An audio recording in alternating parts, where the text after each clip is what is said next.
قال النبي صلى الله عليه وسلم: إذا وضع الميت في قبره، قال: إذا وضع الميت في قبره، قال: فإنه يسمع قرع نعالهم حين يولون، حين توضع في القبر ويتركك الأهل والأحباب. قال النبي: يسمع قرع نعالهم.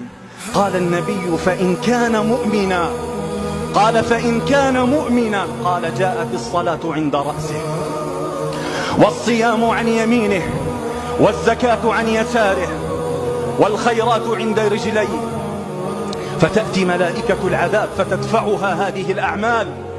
قال النبي: فتمثل له الشمس أنها قد غربت، فتمثل له الشمس عند الغروب، فيقول للملائكة وهو في القبر: دعوني أصلي.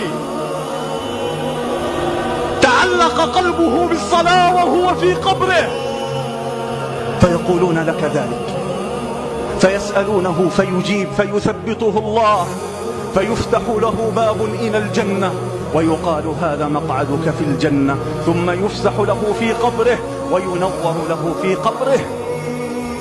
ماذا تنتظر؟ ماذا تنتظر يا تارك الصلاة؟